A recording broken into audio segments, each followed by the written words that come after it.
Hello pilots and ground crew, welcome back to my channel. I get asked a lot, sometimes in comments, but I also get a lot of emails, and I've been asked once or twice, not as much at the field actually, but sometimes at the field. But I get asked about Betaflight. Now, not all the general use of Betaflight, like just setting it up and getting flying. There's millions of videos out there, right? Most people know how to do that now. I get asked about certain things in Betaflight. Like I used to get asked what's turtle mode and things like that, and motor stop, because that's one of the things I'm going to talk about. Individual little things within Betaflight, stuff that a lot of people skip over when they're setting up the quads, because there's a lot of things you don't have to touch to set up your quad in Betaflight to get going, and I do get asked. And I mentioned motor stop, so I'll deal with that first, because what I want to do in this video is just go over a few things that I've been at motor stop, right, which there'll be a lot of people laughing now, but don't forget, a lot of these will be new pilots, right, and they've got no idea. Right, I don't mean they've no idea, I mean they've just no idea what certain things do and everything. We all had to learn, in other words. But I've been asked quite a few times what motor stop does, and I say read it. It speaks for itself really. But once I've explained it, they say, oh, is that it? Yeah. But what I want to do in this video is just go over a few things, not everything, just a few things in Betaflight that I personally have been asked what do they do. Right, so I mentioned motor stop, so let's just jump cut to the computer, and we'll start with motor stop.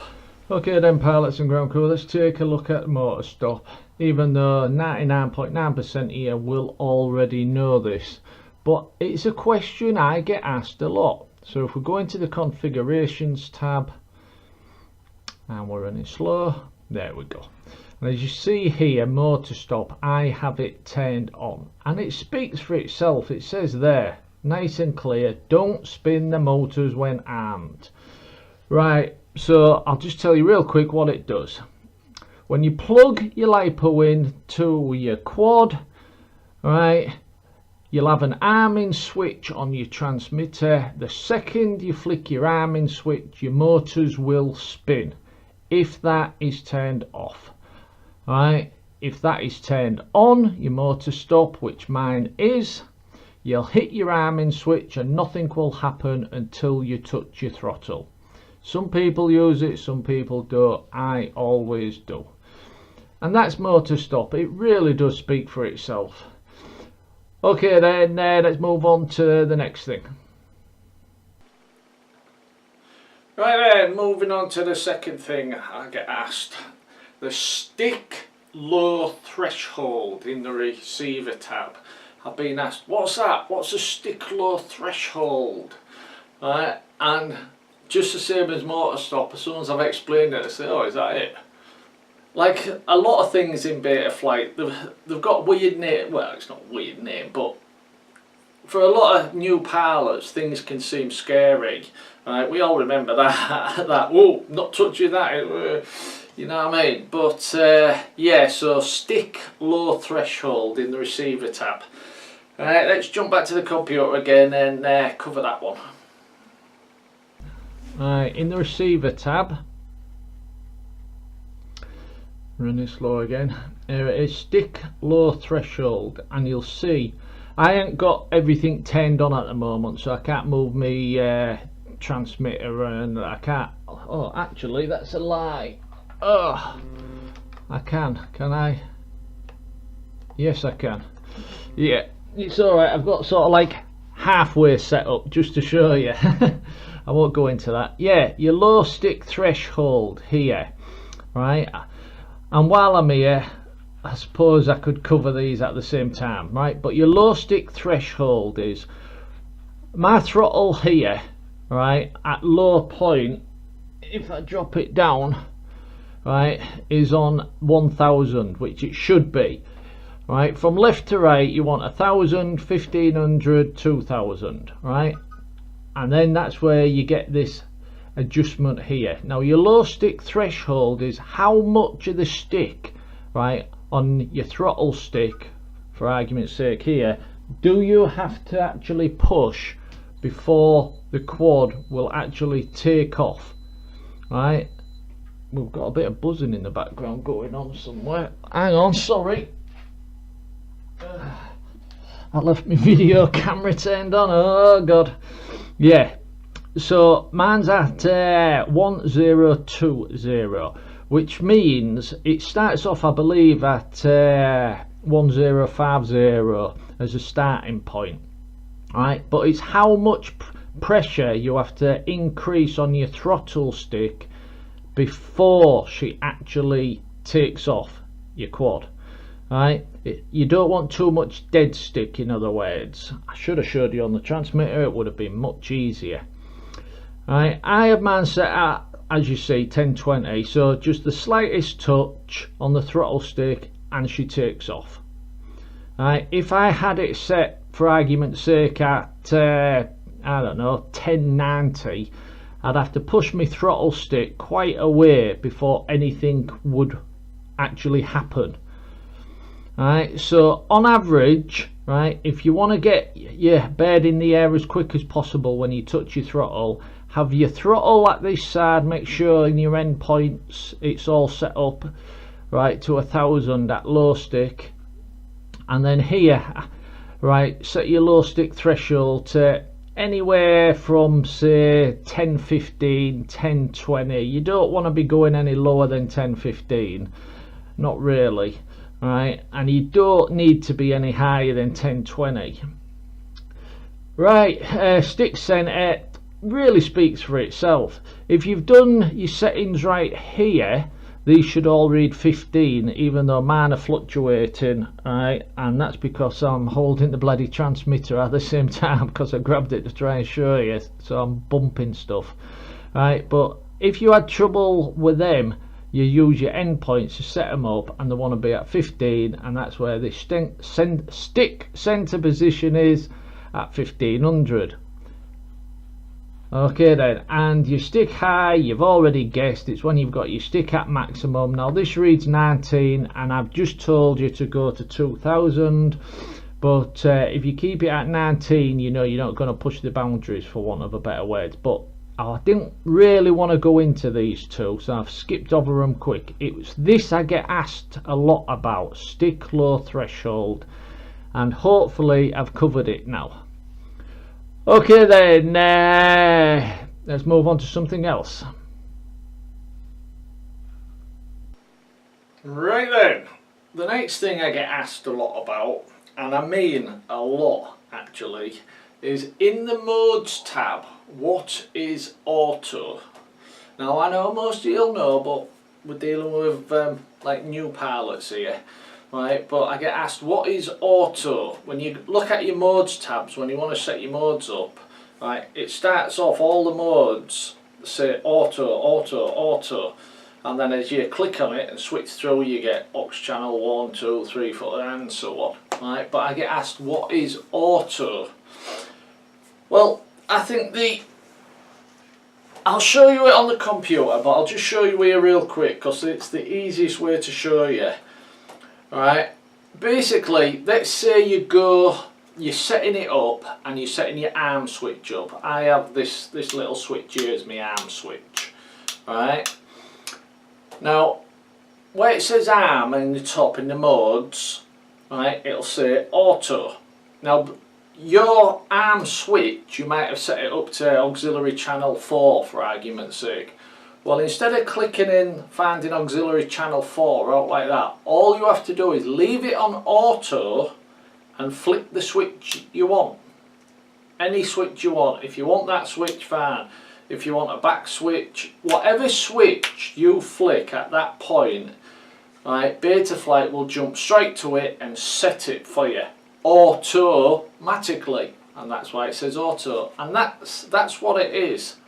Alright, just in case you're still not 100%, let's just jump to the computer and show you it. Alright, right then, this is what I'm talking about. Alright, we'll just show you, and yes, I have angle mode. Alright, I use angle mode on all my quads. Alright, but I never fly in angle mode. Alright, all I do is I have it set up for taking off and landing, and that's it. And I think it really does come in very helpful for taking off and landing, but each to their own.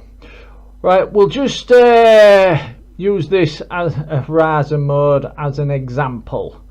Right, we'll add a range. Now there you go, it says auto. Right, now what you'd normally do is you'd click your little arrow, you'd find your auxiliary channel, and if you're a new pilot you might have to go back into your receiver. Come on, hurry up.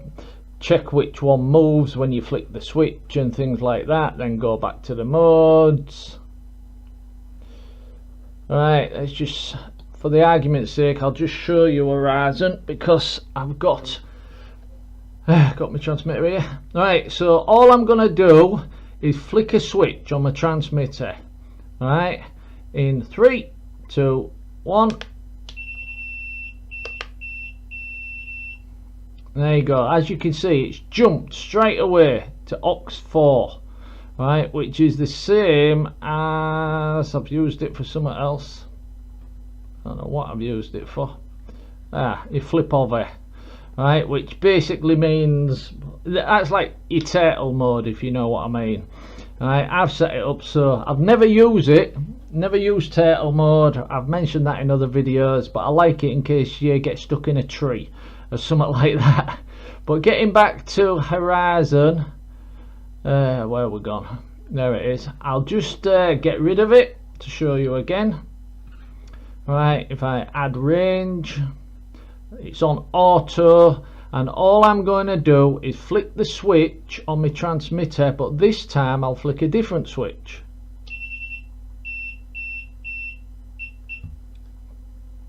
There you go. That took its time, didn't it? Right, now it's on aux 2, which is the same as me arming, right, so I definitely don't want it, but all I did was flick the switch. Right, get rid of that now while I remember. Not air mode, don't want to get rid of air mode. Sorry about that. Yeah, so that's all that auto does. Alright, rather than messing about trying to figure out what's what and everything, all you need to do is flick a switch and it'll take you straight to it. Okay then pilots, I hope you can see me. It's got bloody dark. 1:30 in the afternoon and it's dark, it's wet, it's raining, it's horrible day. But it's getting darker and darker as the day progresses. Can you see me? Okay then, last but by no means least, right, like I say, I know there's hundreds of things in Betaflight, but these 4 things I'm covering are ones that I get asked a lot about. Right, now I don't exactly get asked what this is, but I get asked a question, why doesn't my quad work? And it relates to this. And it's the arming mode, right? And it's not the arming mode that we've just looked at in your mode, it's to actually arm the quad. Like I said, once again I'll show you on screen. But quick example, the flying pig. Really nice guy, just getting into this hobby. He posted a video where his quad was stuck in a tree, and in the video you could see him trying to arm his quad, right, so he can try and check it out the tree, and it wouldn't, right. And I've been asked this, right, so I'm not picking on you mate, right, you're a nice guy, right, but I got onto him straight away and I says, go into this, set it at 180, blah blah blah blah blah, and you sorted. But somebody else must have told him he'd already done it. But yeah, I have been asked though, when somebody's crashed the quad and they've tried to rearm it and it won't arm, right, they've just crashed it in a field and it might have just landed just slightly. I ain't got a quad handy. There you go, remote control. It might have just landed slightly on an angle, right, and they're thinking, oh yeah, that's fine, I'll just take it, and it won't arm again, right. That's because of the arming mode. It's a safety feature. The last thing you want to be doing is carrying your quad, right, and you hit your arm switch and she's off flying, right, cutting your fingers off basically, which has actually almost happened to me. But it's a safety feature, so it won't arm unless it's dead level, right. Now, the first thing I'm going to say is what I'm going to show you is very dangerous to do. Betaflight has it set like that for safety, so you can't accidentally cut your fingers. However, if you want to turn that off, so to speak, right, which most people do, right, so that if you do get stuck in a tree, don't matter which way your quad is, it'll arm and you can power it, you can shake it, and maybe you'll shake it out of the tree. Right, but it's a safety feature in Betaflight to protect pilots so the quad doesn't accidentally spin up while they're carrying it. Right, but you shouldn't really be picking up your quad with a battery still plugged in anyhow. You plug your battery in while it's sat on the floor, you unplug your battery while it's sat on the floor. You don't really want to be carrying a quad about in your hand with a LiPo plugged in. It's a stupid thing to do, so don't do it. Right, so let's just show you on the computer how to change that so that no matter which way your quad is facing, alright, it will arm for you and you can run your motors, run your props, spin your props and hopefully shake it out of a tree. Right then, let's have another look at the computer. There you go then, pilots, back to the configuration tab. And once again, I must stress, it's done like this as a safety feature in Betaflight. Right, so it's arming. I kept saying arming mode, but it's not a mode. Well, as you can see there, it's the degrees that it will allow your quad to arm. Now, I can't remember what this was set at because it was such a long time ago. Something like 60 degrees, I can't remember. Right, but if you change this arming mode here to 180, your quad will arm no matter which position it's in. So if it does happen to be stuck in a tree upside down or on a slight angle or something like that, you'll be able to arm your quad and give the motors a spin and hopefully shake it out of the tree. But I just want to say one more time, I've said it 3 or 4 times, alright, if you're going to do this, be extremely careful. It is a safety feature so that your quad will not spin up if you're carrying it. But once again, you should not have a quad in your hands with a LiPo plugged in. Alright, should never happen. Shouldn't be carrying quads about with LiPos plugged in. Very dangerous. Don't do it. Okay then, pilots and ground crew, that's it. They're the 4 most things I get asked about Betaflight. Right, individual things. Obviously I get asked other stuff, right, like what are PIDs and how do you change your rates and what's the best this and that and everything, and can I copy your PIDs. Oh, I've said it a million times before, never ever copy somebody else's PIDs unless you've got an identical quad. And when I say identical, I mean the same motors, the same props, the same, if one person's using a GoPro and one person's using a Mobius, that's no good. The cameras everything has to be identical, then you can copy the PIDs, assuming it's an identical frame as well. But yeah, but if not, do not copy somebody else's PIDs. You can copy the rates, you know what I mean, to push it or whatever, but don't copy somebody else's PIDs. But yeah, so this is for new pilots, this video was, so if I've helped anyone, as I usually say, if I've helped just one person, I'm happy. Right then, thanks for watching, and if you liked, leave a thumbs up. If you're a new pilot and you haven't already, subscribe. I put loads of stuff out for new pilots. In fact, 90% of the stuff I actually vlog out is just for new pilots. Okay then, thanks for watching and cheers.